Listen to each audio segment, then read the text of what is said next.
शरणागति हो गई। अब जब तन मन वचन से भगवान के शरणागत हो गया तो अब उसके जीवन में जो भी घटना घटती है वो देखता है भगवान का मंगल विधान है।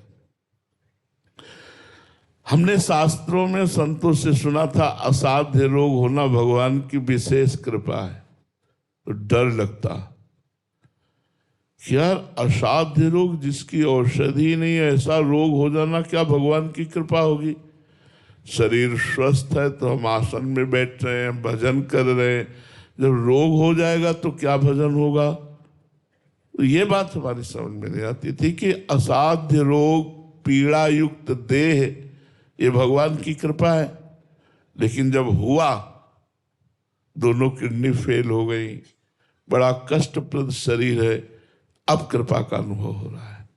अब हमें उस प्रश्न का उत्तर मिला कि जो साधना से काम नहीं बनता वो अहंकार की शरणागति से काम बन गया। जब किडनी फेल हुई तो अहंकार भागा भगवान की शरण में कि अब हमसे कुछ नहीं होने वाला, अब आप करो, तो बस वहीं से काम बन गया।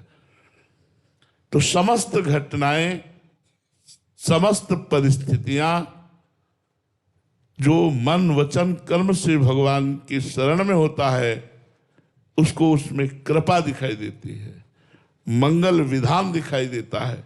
यद्यपि कड़वी है दवा पर रोग के लिए बहुत सटीक है, यद्यपि विपत्ति है पर भगवान की बड़ी कृपा है, हमारा परिष्कार किया जाता है, हमारे पापों को परिष्कृत किया जाता है, धोया जाता है, कोई मंगल विधान है भगवान का।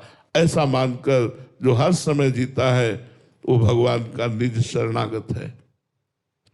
आए हुए शुभ शुभ कर्म के परिणाम को बिना विकार युक्त जो भोग लेता है, हर समय भगवान का स्मरण करता है और हर समय ये स्मृति में रहती है कि हमारे ऊपर भगवान की बड़ी कृपा है, वो परम पद को ऐसे प्राप्त कर लेता है जैसे पिता की प्रॉपर्टी को पुत्र प्राप्त कर लेता है।